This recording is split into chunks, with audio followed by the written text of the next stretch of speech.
young officers would seek me out sometimes for counseling, men and women. But I started to notice a pattern of young women seeking me out, and they would just kind of vent their frustrations that, they wanted to go do these cool specialties, but they weren't allowed to. And physically capable, total rock stars, like all of the things, right? And it really started getting me to think, like, what are we losing out on talent by this artificial, restriction? Of course, I had wanted to go on to be a FAC, a forward air controller. After my time in the squadron, wasn't allowed to do that, or even to be an air officer, which mostly sits in the battalion. So I had my own frustrations, but to watch this talent, these Americans who volunteered to raise their right hand during a time of war, et cetera, just essentially be artificially constrained for no particular reason other than some antiquated, regulation. Welcome back to the Vetted Conversations podcast, where we delve into the foundations, workings, and current challenges to the American way of self-governance. In today's confusing world, it's more important than ever to understand how our government works and how we, as citizens, can actively participate in the discussion to safeguard our liberties and continued freedom. Our mission is to ensure you, our listeners, have the knowledge and insights needed to become more informed and engaged citizens and active members of your communities. So let's get into it.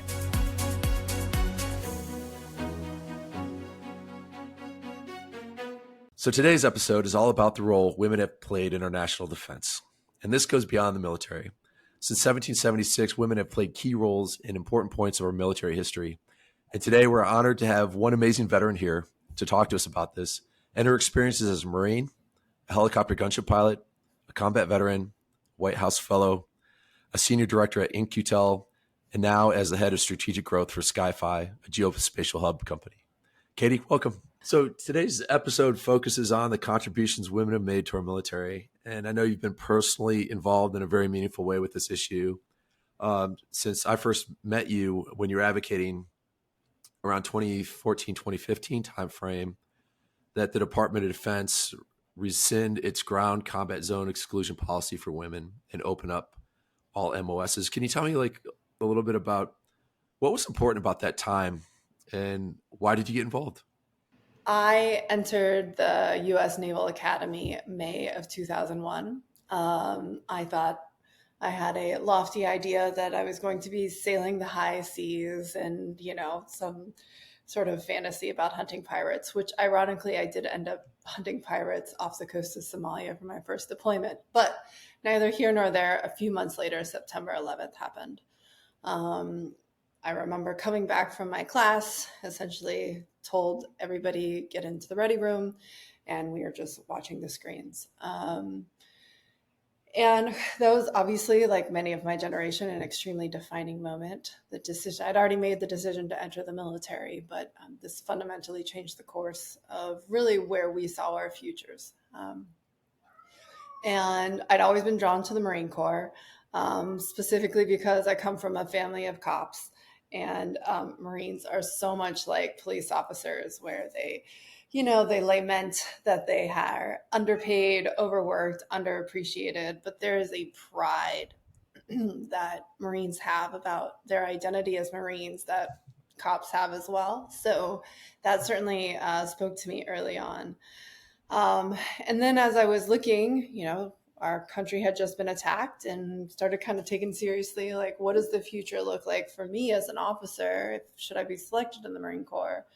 I got really excited about artillery. I don't know why. That just excited me. Big guns. Obviously, I ended up flying a Cobra, which has lots of missiles and guns on it too. But that was really interesting to me. And I remember speaking to an officer how I wanted to be an artillery officer.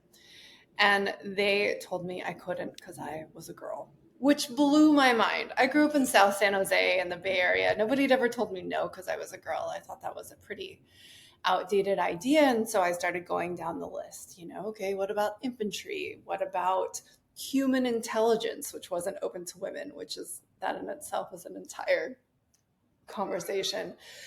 And I couldn't believe that there were these MOSs that were there for Marine officers or just for Marines in general that women couldn't be. So of course, at the time I said, okay, how can I get close to the fight with as much firepower as possible?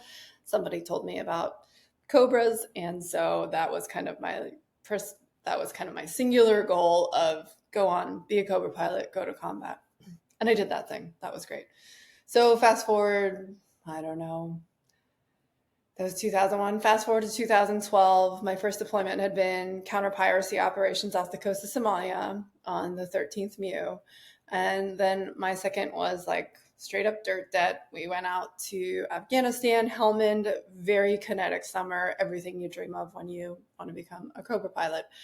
I came back. My husband was on the East Coast, so I followed him out here and decided I would go teach at the basic school in Quantico, Virginia. And for those of your listeners who don't know what that is, essentially that is where after every Marine officer finishes boot camp, OCS, which is their boot camp, then they move on to the basic school. It's 6 months where we train all officers how to become Marine officers, have leadership predominantly through infantry tactics, but also really exposing them to everything that their peers who are going to go off to different specialties will be doing.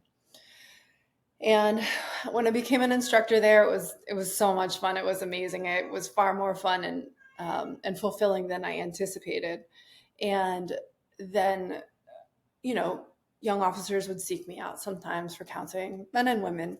But I started to notice a pattern of young women seeking me out, and they would just kind of vent their frustrations that, they wanted to go do these cool specialties, but they weren't allowed to. And physically capable, total rock stars, like all of the things, right? And it really started getting me to think, like, what are we losing out on talent by this artificial, restriction? Of course, I had wanted to go on to be a FAC, a forward air controller. After my time in the squadron, wasn't allowed to do that, or even to be an air officer, which mostly sits in the battalion. So I had my own frustrations, but to watch this talent, these Americans who volunteered to raise their right hand during a time of war, et cetera, just essentially be artificially constrained for no particular reason other than some antiquated, regulation. When then Secretary of Defense Panetta in 2013 essentially said he was going to rescind the ground combat exclusion policy, and he would give the services time to request an exception to policy.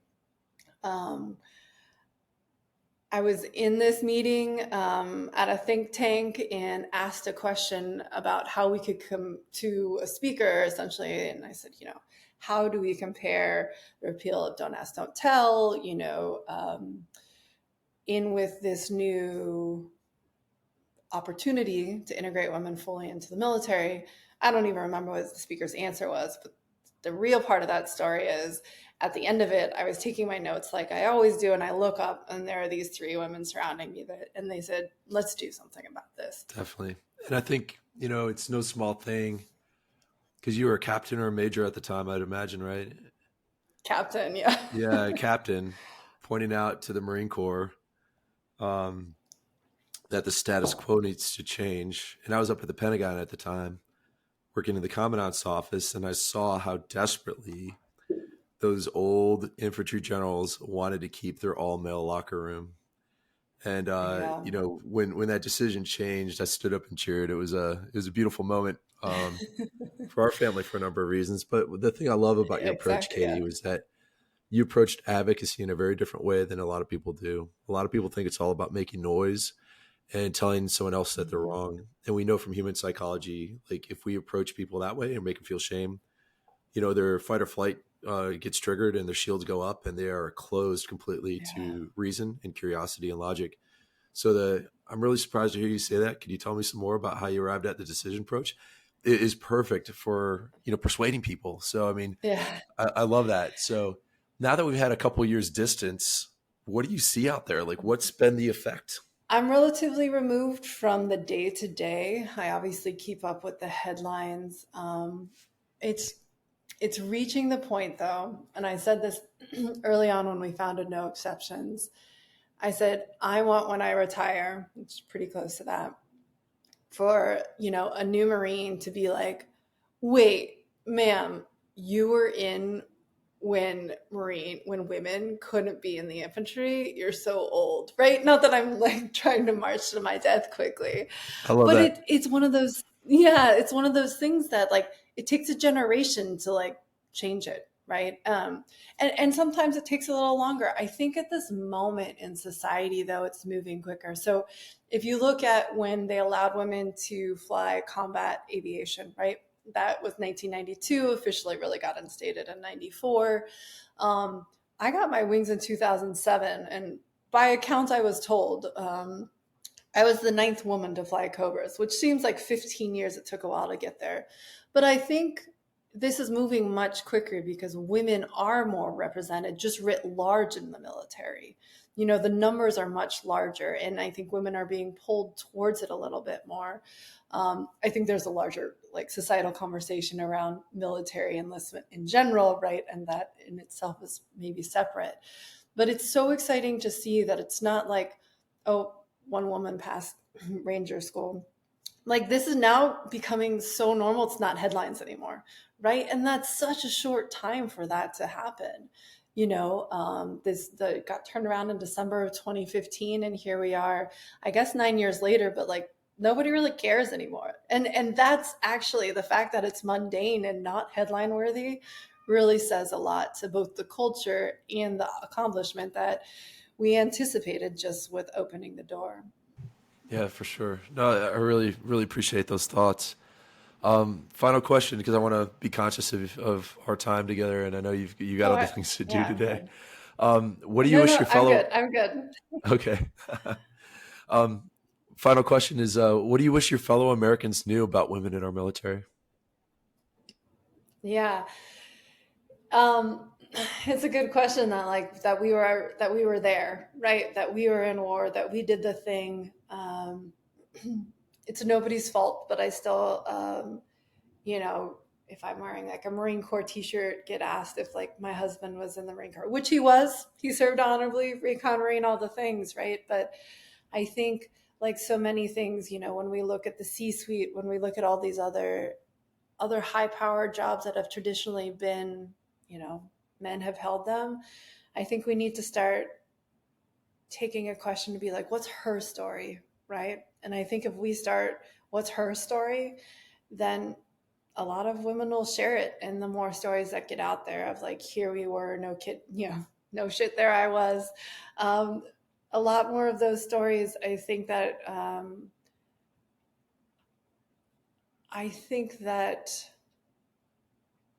we will have our place in the history books. We did it. We were there. We all know we were there.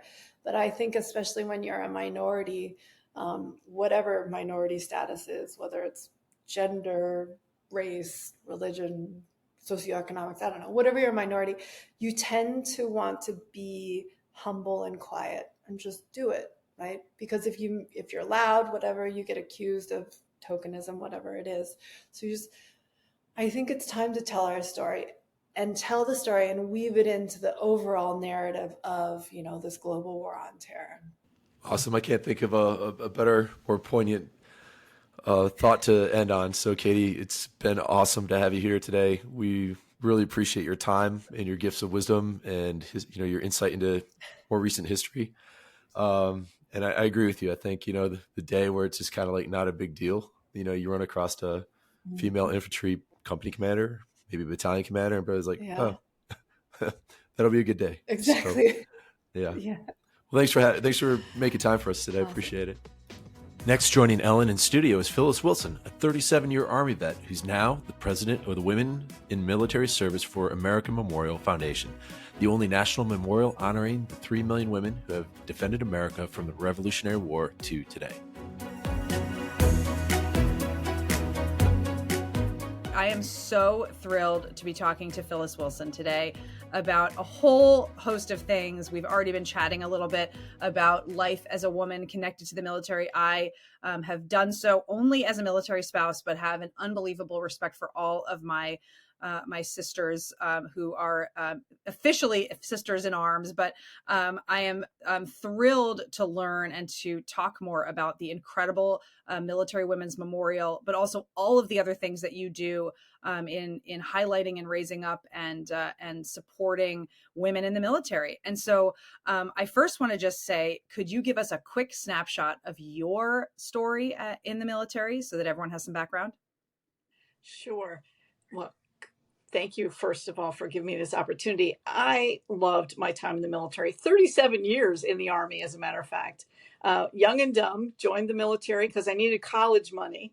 And I was going to do my 4 years, get out, go back to school. And it was a chapter in my life. Well, it became multiple chapters, actually, with 37 years. I fell in love with the regimen, the team, the sense of purpose, all of the things that keep people in the military, which is typically very different of why we ever join in the first place. So you join for the money, you join for the travel, you join for college, and then you stay for the people. And just had incredible assignments, got to work with some of the best, and never got my fill of it until finally I actually fell ill. Later in the career. And I had always told myself if I couldn't do all of the things physically that I demanded of my younger soldiers, then it was time for me to exit. And so that's what I did. But then that ultimately brought me just in time to my new chapter, which is here at the Military Women's Memorial. That's amazing. Wow, what a story. And I love that.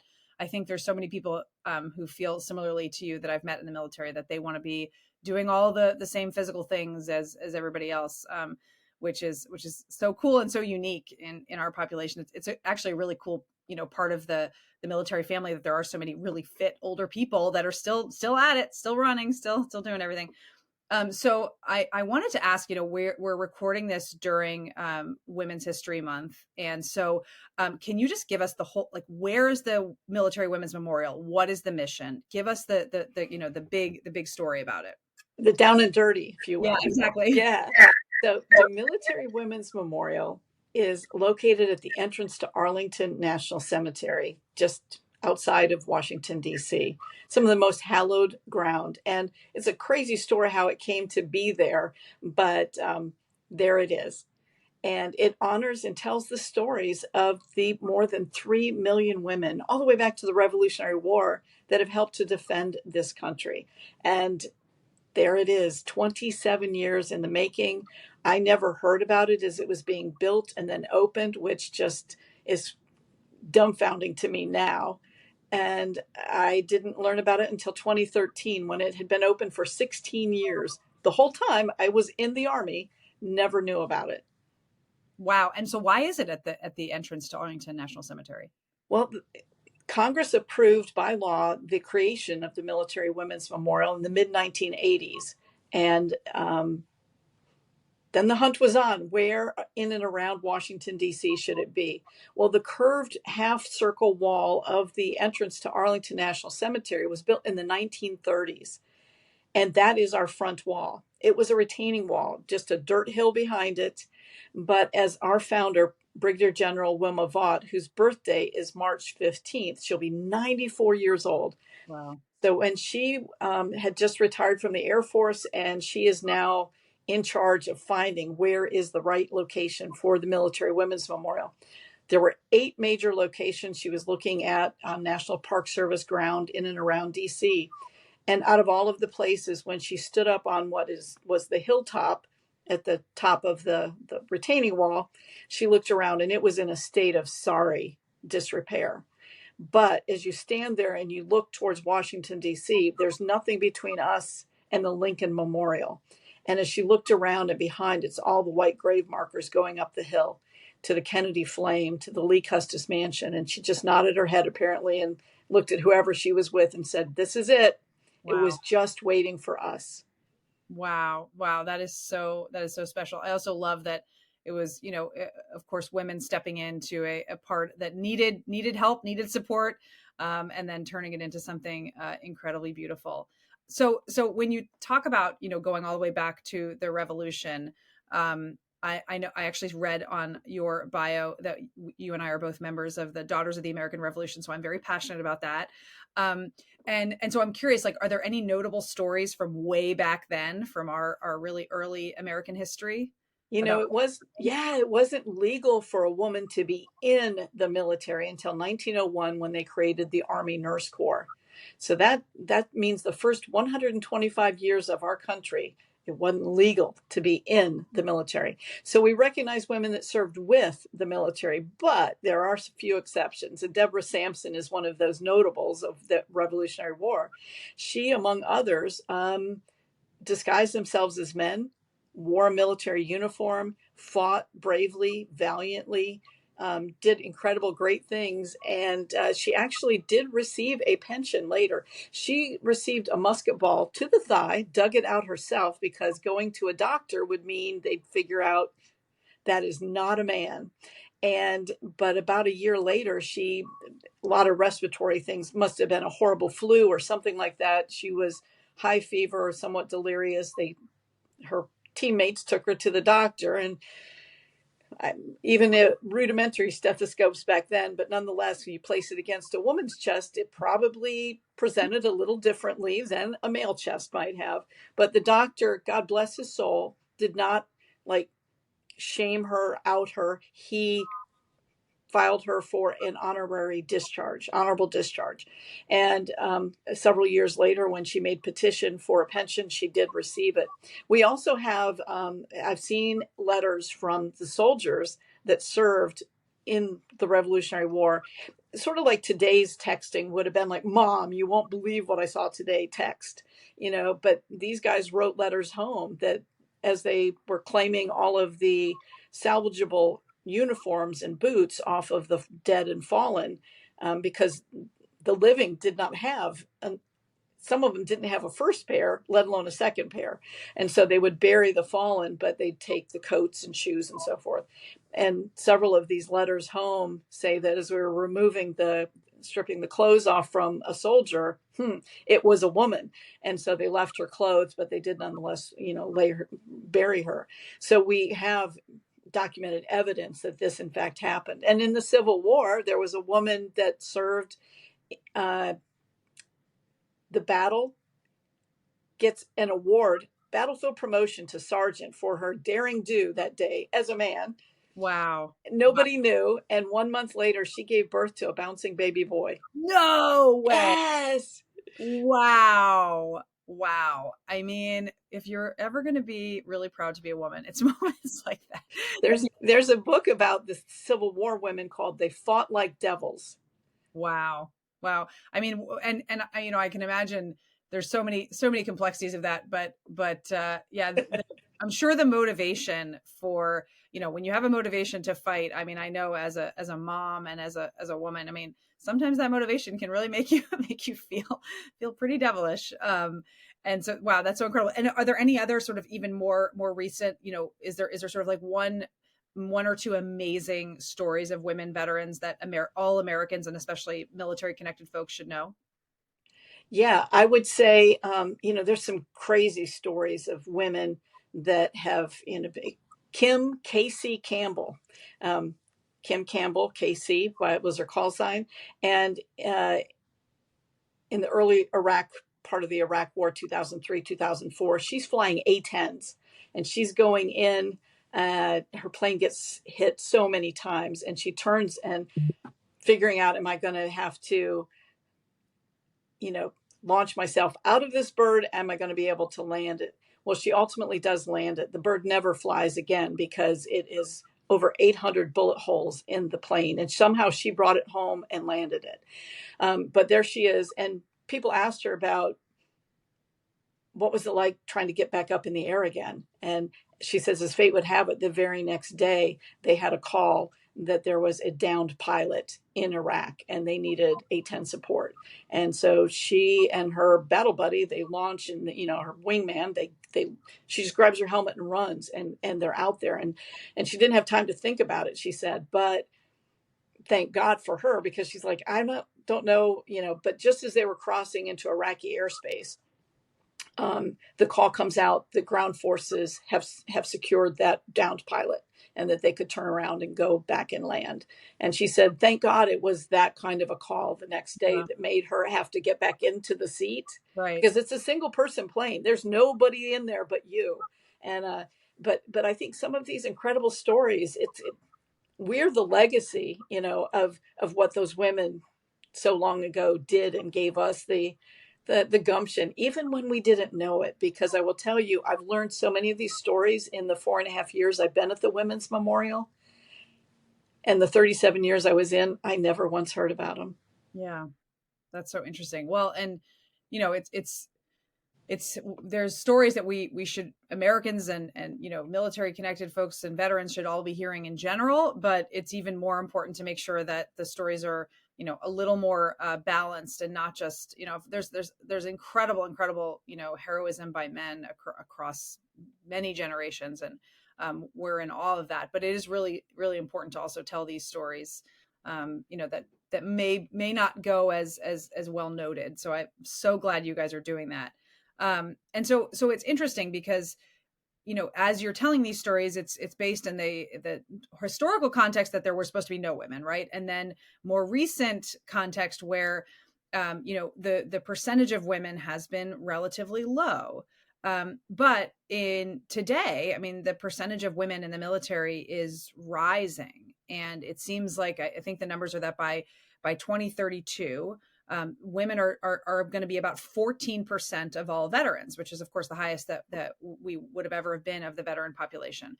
So how do you think this will change, first of all, your mission and your work for, representing Military Women's Memorial, but also kind of the experience for women veterans?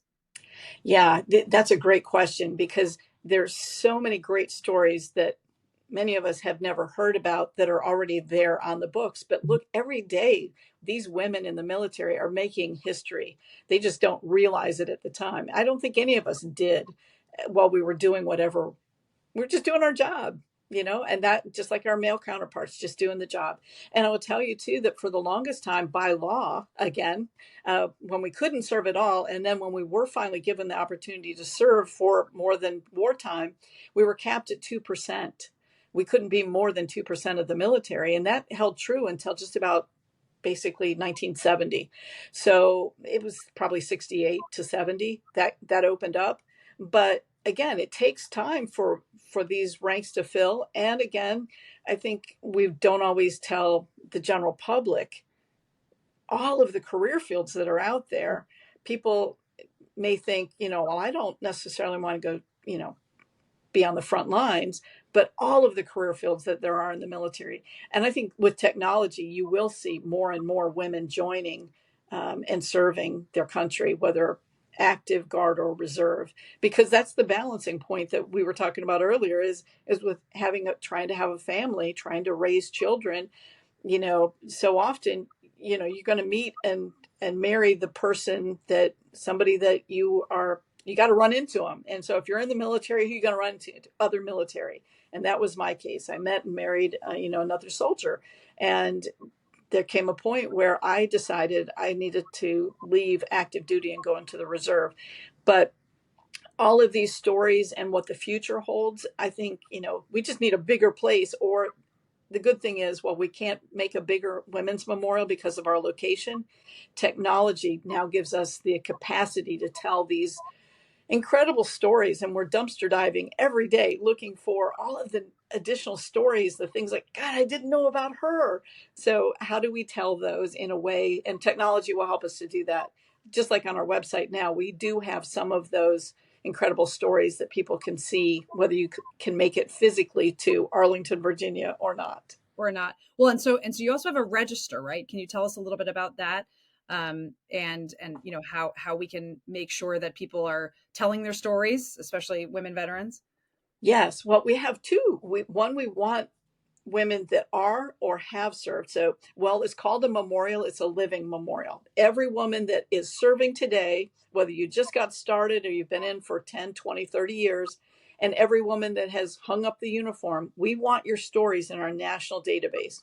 We have almost 312,000 stories in there now, which sounds like a lot, but over 3 million served. So we've got 2.7, 2.8 million yet to go today, and more coming in every day. So it looks like a big baseball card. It's your photo, the years you served, what branch of service. your awards and decorations. Where did you serve, stateside and overseas? And then the best part is the memorable experiences. And there are some that are just downright hilarious and others rather morbid, but we tend to do that sometimes. That's what we live for. And this is a research database. And we say we can only tell the stories that we know about. So if you're not in our database, we probably can't tell your story. And when you come inside the memorial, we use those to create our exhibitions, our gallery artwork. All of those things come from that database. That is so cool. Wow. What an incredible treasure trove of, for America, about America. And so, I'm curious, for your own experience, your own military story, is there any, sort of personal, notable story you like to tell about your military experience? I don't do that so well. I love to tell some of the other stories, to be honest with you. Well, that's funny. So, you also now are, you've been a military spouse, you've been a military parent. And how does it, you are representing what we say a lot, which is the military is often a family industry. I think the numbers are about over 70% of currently serving, military members come from military families. And so do you think, having served yourself, like, what do you think you did to make, the next generation in your family want to serve as well? Do you think there was anything specific that you did, or how you talked about it, or how the experience was, or moving, or what about it made the next generation? I'm asking also because I have little kids and I want to know how I can encourage them. I think sometimes even when you're not up for it, the move, the separation, the whatever is about to happen, putting on a strong, brave face, especially for the children, is something that, you can cry once you get in the car, you can do those kind of things, but those kids have to know that, it's okay. This is normal. It's as normal as a military life is going to be. And there are times when we have to be apart, but it doesn't mean, and now again, technology, like with, being able to Zoom or Teams or FaceTime, whatever the case is, we didn't have that when my kids were little. We didn't. But I will tell you, some of the great stories for us was keeping them involved, whether it was promotion ceremonies. Certainly, they did not come down to when I completed jump school down in Georgia, because they were in North Carolina at the time. But I did get to attend their graduations when and as a legacy, you get to pin the jump wings on your child's chest. And that's pretty cool. So I think them seeing me sort of being not really fearless, in their eyes fearless. I was, doesn't mean my hands weren't shaken and other things through parts of my career. They didn't need to see it because I didn't need them to worry about me, not because I was their mom, but because I was their parent. Yeah, of course. Yeah. I mean, any parent, it's so similar. I bet though there's probably there's few numbers today of mom pinners of jump wings. I'm that's an interesting number to dig into. I'm sure it's, it'll grow and grow and grow because there's more and more, of course. But yeah, that's a really cool story. But so it's interesting because as you're talking about, the experience of being a woman veteran or just being a veteran, it does seem, and there's some data to support that women are less likely to identify themselves as veterans. And so what do you think is, where do you think that comes from? Are there certain stereotypes that sort of we as Americans need to help overcome? And what's our role, first of all, as citizens, but also as a community of veterans and military families? How can we help people feel more, connected to that name, that title that they've earned? Yeah. Because of some of the negative stereotypes, even of women of World War II and going into Korea, the Pentagon stood up the Defense Advisory Committee on Women in the Service, DACOWITS for short, in 1951. And this was really meant to help Americans and parents of prospective young women to join the military to see it as a pathway, an avenue, something to be proud of. But even when I joined the military in the early 1980s, I will tell you, the stereotype was still there. And there's only two kinds of women that joined the military. Neither of them were positive. And they'd always ask you, which one of those are you? So you were either very promiscuous or you were gay. Which of those are you? And I'm like, yeah, I don't think I'm either of those, but now I would be a little bit more snippy with it. But I was just bowled over. I'm like, what? Why would they say that?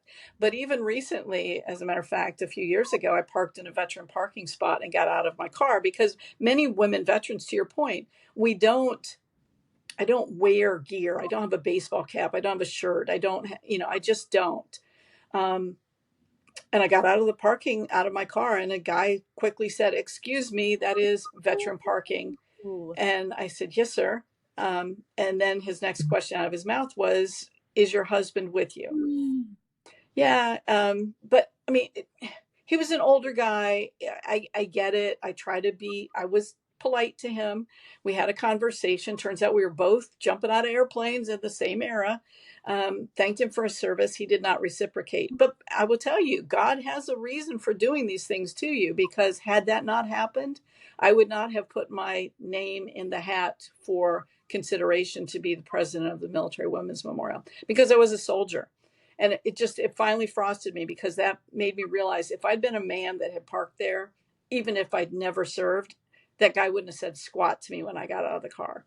Wouldn't have said anything.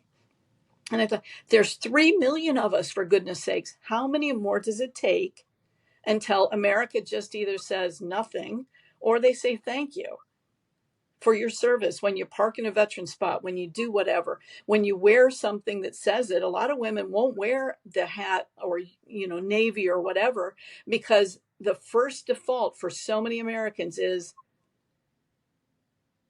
tell your husband, thank him for his service. And we're over it. We're done, So it's like, I'm not even going to tell you that I served, because still, for the older folks, there's only two kinds of women that would have joined. And for the younger ones, they get it. But, I'm not all about trying to prove who I am. And I think that's the case with most men and women in the military. But you do see a lot more of the men proudly wearing their baseball cap that they served in Iraq or Afghanistan or Korea. God bless them. All of those. It messes my hair up, so I'm not doing it. I love that. Yeah. I mean, I don't know what else could be for women to wear. I mean, people don't wear pins as much anymore, or, scarves or something, but it's funny, Ellen, you say that, because we have a Women of Valor lapel pin. Oh, it's a beautiful purple pin, and we have it in our gift shop. We also have a necklace that matches it, and we have a brooch. Now, the lapel pin, any American, we ask them to wear it as a lapel pin to demonstrate their support for the Women of Valor, the military women. But the brooch, obviously, we would imagine, and I do wear mine because that's my job now, is to bring awareness to all of these incredible women that have served and are serving today. And, this country needs to be defended well into the future. And with an all volunteer force, we're celebrating the 50th anniversary of everybody volunteering.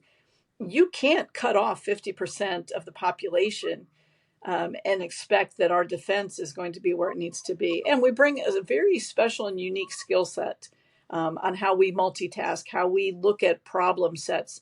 The diversity of thought amongst just one gender is tremendous. So why wouldn't you amplify that by bringing men and women with this huge diversity of outlook on life, educational backgrounds, and ways they look at the view of the world? So that's what I think the future of the military is going to be. Yeah, I could not agree more. And I will say, as a spouse, I've always felt like absolute, sort of solidarity with women that my husband has served with. And, I've never felt anything negative, any, sort of like, please, if you have a friend on deployment, that it doesn't matter what their background is, that's great. It's good to have a friend, know. I mean, I think, the world we live in today, that some of these old stereotypes have just got to be lost. And I think, honestly, I would say, as a call out, I mean, I think, female military spouses have a responsibility to help support that. Here we are in Women's History Month, like that we should be so proud to be connected to a military that has, people like us doing amazing things, just like men are. I mean, that should be an absolute no brainer. So that's it's thank goodness you guys exist and have such a prominent position to remind people.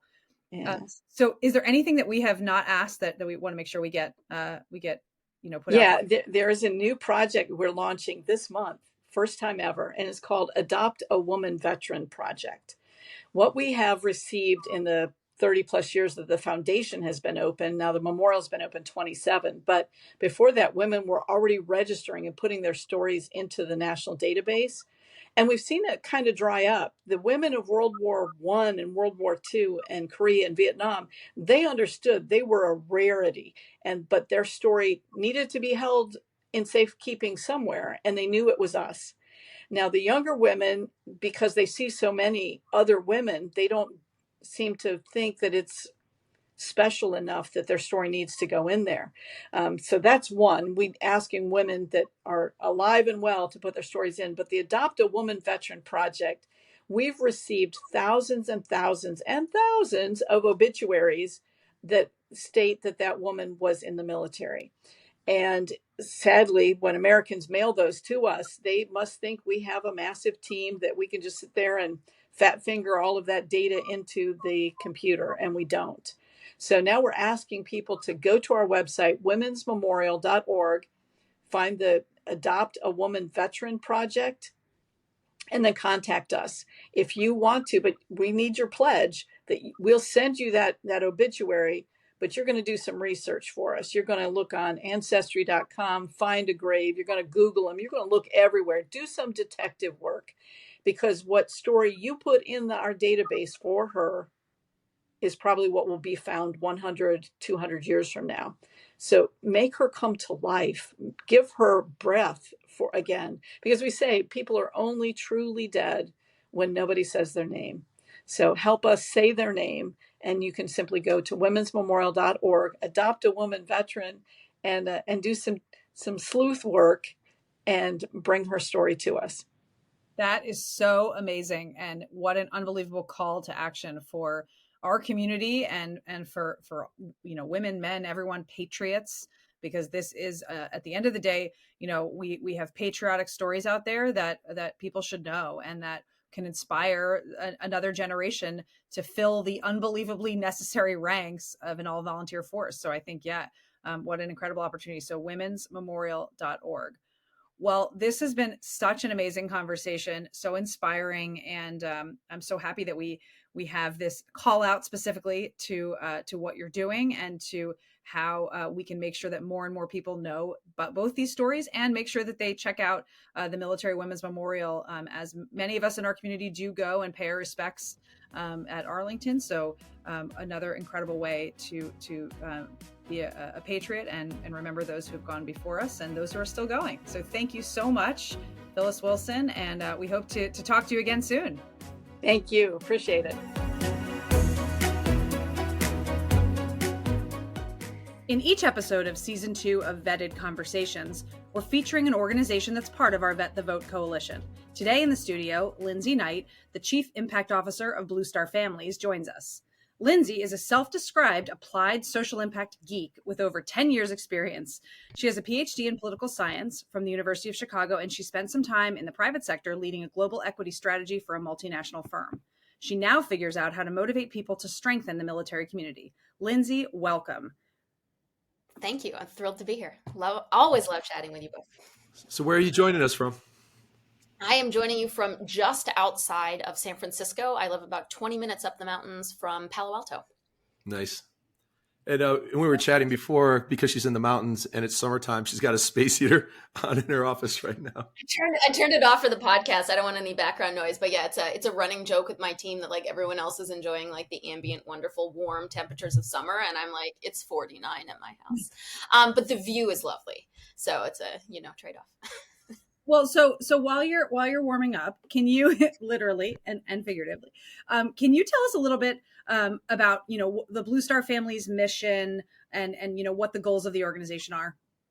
Yeah, absolutely. So Blue Star Family's mission, we empower military families to thrive as they serve. We're committed to strengthening military families by connecting them with their neighbors and creating vibrant communities of mutual support. That's obviously our boilerplate, but it is the thread through absolutely everything that we do, whether that is programs, research, community engagement, our chapter model, how we build digital tools and use human-centered design to meet our members where they're at. Also, just because I know this entire sector, a lot of people are VSO or MSO. We're both. We serve that entire spectrum of military connected life, whether you're still on active duty or you are transitioning, or you are a veteran, or you are just part of the community that those individuals and families call home. So I would say, undergirding all of that, our primary goal is to increase the sense of belonging and community connection that our militaries feel in the communities that they call home. Yeah, that's awesome. It's really, really important work. We're stationed in Virginia Beach, which is a huge, community of the Navy, and still most people, of course, around us are not military connected families. So that's something that we constantly have to remind ourselves of. So what challenges do you think are core? I mean, both from your incredible research, but also just from the communities that you serve. What challenges do you see that are facing the military today? Like, what are the core things people are talking about? Yeah. Well, actually, to build off what you were just saying, the perfect segue to that is that the military today is not the military of 50 years ago. And 70% of our military families don't live on base anymore, and they move every 2 to 3 years. So that really creates, or has the potential to create, or plant the seeds, if you will, for isolation and social disconnection, which isn't, regardless of if you're in the military or not great for social determinants of health. It's not great for the development of your children. It adds tensions to your marriage. So we want to solve for that, and in doing so, create a more robust and resilient all-volunteer force in the long term. It's a phrase I was not familiar with prior to Blue Star Families, but certainly one that I've become familiar with, which is that you recruit the service member and you retain the family. And if the conditions aren't there to retain the family, you don't retain the service member. So we really view those efforts as working hand in hand. But in terms of other challenges, there's obviously the domestic side and the things that we can do to shore up how military families are experiencing military life. But globally, I mean, it would be remiss if we didn't discuss the ever-changing sort of global nature and instability in geopolitics, because that directly affects the readiness and stability of our force. We're in our 50th year or 50th anniversary of the all-volunteer force. And as I mentioned, it's a very different force today than it was 50 years ago. We also know we're entering that new stage of global insecurity, increased deployments, and a military community that needs to be supported in order for a country to be able to successfully defend democratic values, U.S. interests, our allies on a potentially multi-front basis in the very near future. So we view it's both a challenge, but there are bright spots, particularly as it relates to that military connected community and civilian connection. You mentioned our research, and a huge shout out to Dr. Jessica Strong. She leads our applied research team. She's also a delightful human, and we recently partnered with YouGov to do sort of a pulse poll on civilian sentiments around military families, and there's some really good news in there, particularly related to the challenges that I just went over. So first off, military families, it turns out, are one of the most trusted institutions in America, with a 90% trust or favorability rating. For comparison point, Congress is in the low 30s. So like 90 is legitimately nothing to sort of scoff at. And we also know, in addition to that, trust and favorable viewing of their lifestyle, frankly, as service. We know that 2/3 of Americans think that the U.S. will be involved in a major conflict in the next 3 to 5 years. And that same percentage said that military families play a crucial role in the mission readiness of the U.S. military. So we know the support exists out there. We also know it's not partisan. When's the last time you heard a poll around politics where there was a 90% unified front? And the other part that we asked in the survey was if the U.S. civilian population felt that military families play a central role in our country's national security, and 55% said yes. along with and this is my last stat, I swear, 71% agreed that Americans have a responsibility to care for those families. So we view it as central to Blue Star Family's mission to close that gap between military connected families and their civilian neighbors. And there's this recent study just gives us a lot of data backed evidence that like it's just a matter of connecting the dots, as opposed to convincing people this is a worthwhile mission or central to patriotism in our country. Awesome. Yeah, I mean, obviously the stats that you guys just got are precisely the stats that we were kind of going. Obviously, your data is relatively new, but it's based on the Veteran Civic Health Index and some of the data that's gone before it, and that's exactly why we started Vet the Vote. Because of that incredible trust that people put in our community. I know, Joe, you were going to ask something though. Yeah, no, I was going to say, I think, talking to Mike Johnson in a previous episode, the author of Fixing Congress, like approval ratings for Congress have dipped into like single digits lately. So, yeah. That's pretty amazing. But, it's an interesting thing because like when I was a single Marine, I kind of had one view of the importance of like, why is the Marine Corps paying so much attention to families? And then when I got married to a Marine and my wife deployed to Iraq for the first time, and I was the person back home, I had an entirely new appreciation of what that dynamic's like, and really started to understand. Like I went to the 31st Marine Expeditionary Unit spouses events as a major, right? Like, but just to better understand that part of it. But could you give us some examples? Like, we know about your research, but like, what does Blue Star Families do as far as like programs and services go? Oh, that is one of the things that brought me to Blue Star Families. So it really runs the gamut. As I mentioned earlier, the entire mission of Blue Star Families is to increase a sense of belonging for our military connected families. For anyone who's a social science research nerd out there, you cannot increase sense of belonging in like a year. It's a multi-year longitudinal tracking thing. It is not a one point of contact that makes someone feel more connected, but you can create a path and a set of like steps and systems to get an individual or a family to that deeper sense of belonging. So that's really our sort of theory of change with our programs. We have single drop-in programs, coffee connects, if you will, that like zero commitment. You go in, you're new to a neighborhood, you meet people in your community, you can ask questions about, the school system or where's your favorite grocery store, or we have a lot of feedback from underrepresented families, and finding those communities where they can ask like, where's a barbershop that I can go to, or where can I buy this ingredient from, sort of a culturally relevant recipe that might not be available in the communities that they call home. So our programming runs a spectrum from like drop in and have a cup of coffee to cohort programs that are anywhere from 6 to 8 weeks long, where we really nurture community within those cohorts, but also try to connect them to a broader community. So we have programming for caregivers. We have outdoors programming across the US. We have career and workforce development support for military spouses. And then it goes, that's sort of the middle tier of our engagement. And then the very top is really the highly intensive cohort-based, non-clinical, but close work that we do around mental health, socio-emotional determinants of health. We have partnered with the VA on suicide prevention models and efforts, particularly within the veteran community, and more specifically, the veteran-connected community. Blue Star Families is not a direct service provider, and we're not providing clinical services, but our theory of change for our suicide prevention work, for example, is that if we can embed resources into communities that veterans are already living in, before a mental health crisis happens, we have people that are sort of like the first watch and can maybe intervene and make sure that those mental health crises aren't happening.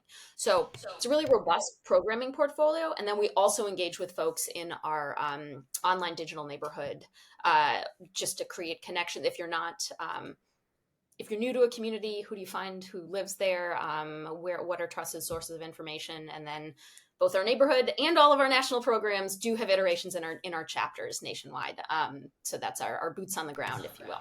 So yeah, whole host of ways to engage.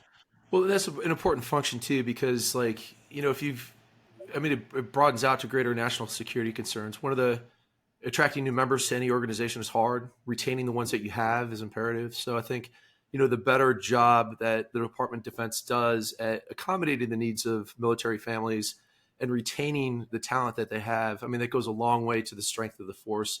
And alongside that is like the reputation of the veteran community, right? As kind of like the number one recommender of military service to young people. We really need to seriously defend our reputation. And I think it's kind of what, we the veterans and even Vet the Vote's about, right? like protecting the reputation of the veteran community because, it's gone a little bit sideways in recent history. So Ellen, do you want to talk about Vet the Vote? Yeah. So, obviously there's the synergy of the trust barometer we talked about, but, can you just give just a little insight on, why you guys joined the Vet the Vote Coalition? Well, I will answer from a completely personally biased perspective first, and then I will answer from the far more substantive and organizational mission one. Sorry, I also kid. It's like bias in the good way. I'm, as you mentioned in the intro, I have a PhD in political science. My focus areas were actually democratic accountability and a focus on institutional change. I am absolutely fascinated and also love democratic institutions, and they are the backbone to the civic and social health of our country. So anyone who's from a 40,000 foot view of both my background as well as our organization's mission, we are committed to weaving a stronger social and civic fabric across our country. We also view that work as inherently nonpartisan. Voting as an institution is inherently nonpartisan because it is the institution through which you exert those democratic freedoms. So there's a whole host of reasons, even though we don't necessarily do voting engagement or civic participation or patriotic participation in, scare quotes, if you will. It's the same fundamental outlook, I guess, on the health of our nation. Yeah, absolutely. Well, we love getting the poli-sci nerd view because we're, as part of an incredibly important institution, the military, as a military family member, I know that we have a responsibility to maintain the strength of that institution, right? Like that's what all of us are here doing. And we, of course, feel the same way about all the other institutions of our country and our government. We can be frustrated at Congress. We can be frustrated at, bureaucracy, but at the end of the day, it's a heck of a lot better than the alternative of not having those things. So that's definitely where we come from. Well, this was awesome. We are so glad, obviously as we, the veterans and military families, is trying to make sure that wherever people live, they understand the opportunity to volunteer as a poll worker. We know that there are some states actually where military spouses don't even have to be registered in the state to work as a poll worker. There's not many, but there's a few. We know that, because we know that some people kind of vote in their home of record and don't change their voter registration. So that opportunity exists. There's also, I live in the state of Virginia, where I know that if needed, people who live in one part of the state can work as a poll worker in another part of the state just because of needs. So there's a lot of military families here with me. But thank you so much for joining us. And we deeply, deeply appreciate the partnership with Blue Star Families as a member of the coalition. Thank you so much for listening. If you found this podcast episode interesting or useful, please share it with the people you know. This episode was co-hosted by Joe Plensler and Ellen Gustafson. The audio and video were edited by King's Collab Studios. This podcast is a production of We the Veterans and Military Families, 501c3, not-for-profit, non-partisan, veteran and military spouse-led organization, focused on promoting positive and patriotic civic engagement to strengthen American freedom and liberty. Find out more about us at wetheveterans.us and follow us on social media.